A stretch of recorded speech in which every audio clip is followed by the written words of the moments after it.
का व्रत कथा सुनी जो इस तरह है, जिसके दिव्य वेश राशि पर मंदार आग के पुष्प की माला शोभा देती है। जिस भगवान चंद्रशेखर कंठ में मुंडों की माला ये पड़ी हुई, जो माता पार्वती दिव्य वस्त्रों से भगवान शंकर दिगंबर वेश धारण किए हैं, उन दोनों भगवती तथा शंकर को नमस्कार करता हूँ। कैलाश पर्वत के शिखर पर माता पार्वती ने महादेव से पूछा, हे महेश्वर, अब हमसे आप गुप्त से गुप्त वार्ता करिए, जो सबके लिए सब धर्मों से सरल हो अथवा महान फल देने वाली हो। हे नाथ, अब आप हमसे भली भांति प्रसन्न होकर आप मेरे सम्मुख प्रकट कीजिए। हे नाथ, आप यदि मन्य और अंत रहित हैं, आपकी माया का कोई पार नहीं है। अब हम आपको किस प्रकार से प्राप्त करें और कौन कौन से दान पुण्य फल से आप हमें वर के रूप में मिलें।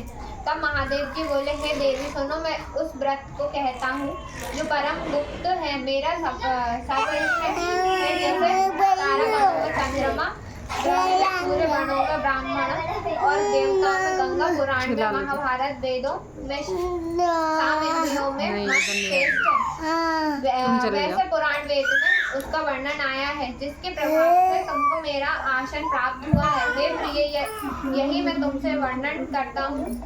अब भादो मास के शुक्ल पक्ष को हस्त नक्षत्र तृतीय तीज के दिन को इस व्रत का अनुष्ठान करने से सब पापों का नाश हो जाता है। हे देवी सुनो, तुमने व्रत का किया था जो मैं सुनता हूँ। पार्वती जी बोलती है, प्रभु, इस व्रत को मैंने किस लिए किया था वह सुनने की इच्छा से सो भई है। शंकर जी बोले, आर्यावर्त में हिमाचल नामक एक पर्वत है, जहाँ अनेक प्रकार के भूमि अनेक प्रकार के वृक्षों से शोभित है, जिन पर अनेक प्रकार के बनिगण रहते हैं। अनेक प्रकार के मृग आदि जहाँ विचरण करते हैं, जहाँ देवता गंधर्वों सहित आदि सिद्धजन रहते हैं। गंधर्व गण प्रसन्नता पूर्वक गान करते हैं। पहाड़ों के शिखर, कंचन, मंदिर, वृद्य आदि से सुशोभित रहते हैं। वह गिरिराज आकाश को अपना मित्र जानकर अपने शिखर रूपी हाथ से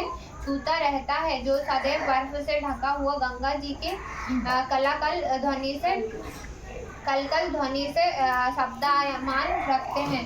हे गिरिजा, मैं तुम्हें बाल्यकाल पर तप किया था, 12 साल नीचे को मुक्त करके धूम्रपान किया था, फिर 64 वर्ष तुमने बेल के पत्ते भोजन करके ही तप किया था। माघ के महीने में जल में रहकर तथा वैशाख में अग्नि में प्रवेश करके तप किया था। श्रावण के महीने में बाहर खुले में निवास कर अन्न जल त्याग कर तप करती रही। तुम्हारे कष्ट को देख तुम्हारे पिता को चिंता हुई। वे चिंतातुर होकर सोचने लगे कि मैं इस कन्या को किसके साथ वर्णन करूं। तब इस अवसर पर देवयोग से ब्रह्मा जी के पुत्र देवर्षि नारद जी ने कहा, आर्य देवर्षि नारद जी, तुमको शैलपुत्री को दिखा तो तुम्हारे पिता हिमाचल ने देवर्षि को अर्घ्य पद्म आसन देकर सम्मान सहित बैठाया और कहा, हे मुनिवर, आज आपने यहाँ तक आने का कैसे कष्ट किया। आज मेरा अहोभाग्य है कि आपका स्वागमन यहाँ पर हुआ, कहिए क्या आज्ञा है। तब नारद जी बोले, हे गिरिराज, मैं विष्णु का भेजा हुआ आया हूँ, तुम मेरी बात सुनो। आप अपनी लड़कियों ब्रह्मा, इंद्र, शिव और देवताओं में विष्णु के समान कोई नहीं है, इसलिए तुम मेरे मत से आप अपनी पुत्री का दान विष्णु भगवान को दें। हिमाचल बोले, यदि भगवान वासुदेव स्वयं ही पुत्री को ग्रहण करना चाहते हैं तो फिर इसी कार्य के लिए ही आपका आगमन हुआ है, तो यह मेरे गौरव की बात है, मैं अवश्य उनको ही दूंगा। हिमाचल की यह कथा सुनते कि देवर्षि नारद जी आकाश में अंतर्ध्यान हो गए और शतचंद्र नारद जी ने हाथ जोड़कर निश्चित हो गया। यहाँ हिमाचल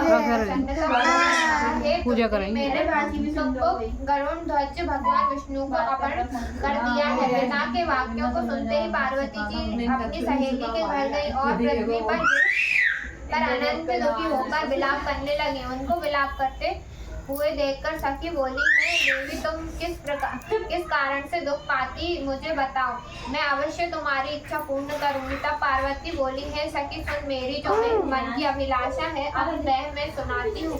मैं महादेव जी को वरना चाहती हूँ, इसमें संदेह नहीं है।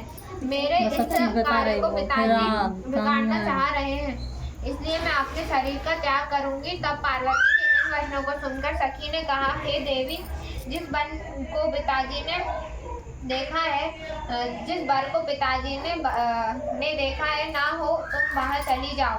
तब हे देवी पार्वती जी बोली, तुम उसे अपनी सखी का यह वचन सुनकर ऐसे वर को चली गई। पिता हिमाचल तुमको घर पर ढूंढने लगे और सोचा कि मेरी पुत्री को या तो कोई देव दानव अथवा किन्नर हरण कर ले गया है। मैंने नारद जी को यह वचन दिया था कि अपनी पुत्री को गरुड़ध्वज भगवान के साथ वरण करूंगा। हाय, अब यह किस तरह पूरा होगा, ऐसा सोचकर बहुत चिंतातुर हो मूर्छित हो गए। तब सब लोग हाहाकार करते हुए दौड़ आए और मूर्छा नष्ट होने पर गिरिराज से बोले, हमें अपनी मूर्छा का कारण बताओ। हिमाचल बोले, मेरे दुख का कारण यह है कि मेरी रत्नवती कन्या को हरण कर ले गया है, यह सर्प डस गया है, किसी सिंह या बाघ ने मार डाला है, न जाने वह कहाँ चली गई है या उसे कोई राक्षस ने मार डाला है।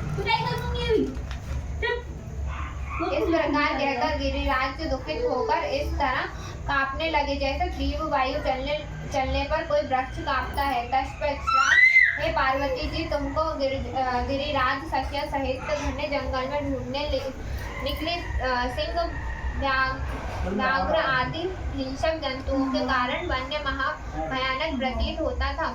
तुम भी सखी के साथ जंगल में घूमते हुए भयानक जंगल में एक नदी के तट पर एक गुफा में पहुंची। उस गुफा में अपनी सखी के साथ प्रवेश कर गई, जहाँ तुम त्याग करके बोली को बालू का लिंग बनाकर मेरे आराधना करने लगी। उसी स्थान पर भद्र मास की हस्त नक्षत्र युक्त तृतीय के दिन तुमसे मेरा विधि विधान से पूजन किया। तब रात्रि को मेरा आसन डोलने लगा। मैं उस स्थान पर आ गया जहाँ तुम और तुम्हारी सखी दोनों थी। मैंने आकर तुमसे कहा, है तुमसे प्रसन्न हूँ, मैं तुमसे प्रसन्न हूँ, तुम मुझसे वरदान मांगो। तब तुमने कहा, हे देव, यदि आप प्रसन्न हैं तो आप महादेव जी को मेरे पति महादेव मेरे पति हो। मैं तथास्तु ऐसा ही होकर कैलाश पर्वत को चला गया। तुमने प्रभात होते ही उस बालू की प्रतिमा को नदी में विसर्जित कर दिया। हे सुबह तुमने अपनी सखी सहित व्रत का पारण किया। इतने में हिमांग भी तुम्हें ढूंढने हुए उसी मन में आ पहुंचे। वे चारों ओर तुम्हें न देखकर मूर्छित होकर जमीन पर गिर पड़े। उस समय नदी के तट पर दो कन्याओं को देखा तो वे तुम्हारे पास आ गए। तुम्हें हृदय से लगाकर रोने लगे। बोले, तुम इस सिंह भागर्दी युक्त घने जंगल में क्यों चली आई? पार्वती जी बोली, तुमने कहा, हे पिता सुनिए, मैंने पहले ही अपना शरीर शंकर जी को समर्पित कर दिया था, किंतु आपने इसके विपरीत कार्य किया, इसलिए मैं वन में चली आई। ऐसा सुनकर हिमवान ने फिर से तुमसे कि मैं तुम्हारी इच्छा के विरुद्ध यह कार्य नहीं करूँगा। तब वे तुमको लेकर घर आए और तुम्हारा विवाह हमारे साथ कर दिया। हे प्रिय, उसी व्रत के प्रभाव से तुमको यह मेरा अर्धासन प्राप्त हुआ है। इस व्रत राज को मैंने अभी तक किसी के सम्मुख वर्णन नहीं किया है। हे देवी, अब मैं तुमको बताता हूँ, सुनो, मन लगाकर सुनो। इस व्रत को नाम व्रत राज क्यों पड़ा है? तुमको सखी हरण करके ले गई थी, इसलिए इस व्रत का हरताली का नाम पड़ा। पार्वती जी बोली, है स्वामी, आपने इस व्रत राज का नाम तो बताया, किंतु मुझे इस विधि एवं फल भी बताइए। इसलिए करने से किस फल की प्राप्ति होती? तब शंकर जी बोले कि स्त्री जाति अत्युत्तम व्रत की विधि सुनिए। सौभाग्य की इच्छा रखने वाली स्त्री इस व्रत को विधि पूर्वक करे। इसमें केले से खम्भों के मंडप बनाकर बंदर बांधों से सुशोभित करें। उसमें विविध रंगों से रेशमी वस्त्र की चांदनी तान देवे। फिर चंदन आदि सुगंधित द्रव्य से लेपन करके स्त्रियां एकत्र को संग भैर की मृदक बतावे। विविध विधि पूर्वक मंगल आचार्य गीत वाद्य करके गोरा और शंकर स्वर्ण निर्मित प्रतिमा को स्थापित करें। फिर शिवजी व पार्वती जी का गंध धूप दीप पुष्प और आदि विधि से सहित पूजन करके अनेक प्रकार के नैवेद्य मिठाइयों का भोग लगा दें और रात को जागरण करें। नारियल सुपारी जवारी नींबू लौंग अनार नारंगी आदि फलों का एकत्रित करके धूप दीप और मंत्रों द्वारा पूजन करें।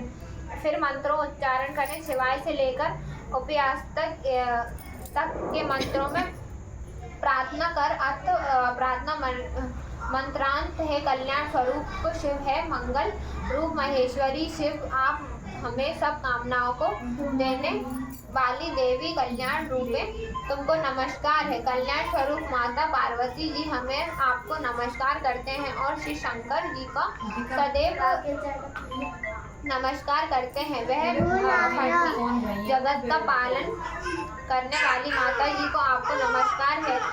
सिंह वाहिनी संस्कारिणी भय व्याकुल हूँ मेरी रक्षा करें हे महेश्वरी। मैंने इसी अभिलाषा से आपको पूजन किया है। पार्वती माता आप हमारे ऊपर प्रसन्न होकर मुझे और सौभाग्य प्रदान कीजिए। इस प्रकार मंत्रों के द्वारा उमा सहित शंकर जी का पूजन करें तथा विधि विधान सहित गो वस्त्र तथा आभूषण को दान करें। इस प्रकार से पति तथा पत्नी दोनों को एकाग्र चित्त होकर पूजन करें। वस्त्र आभूषण आदि संकल्प द्वारा ब्राह्मण को दक्षिणा दें। हे देवी इस प्रकार बालों के सभी पाप नष्ट हो जाते हैं। फिर वह 7 दिन तक राज्य सुख और भाग्य भोगती है। जो स्त्री एक दिन अनाहार करती है व्रत को नहीं करती वह 7 जन्म तक विधवा होती है।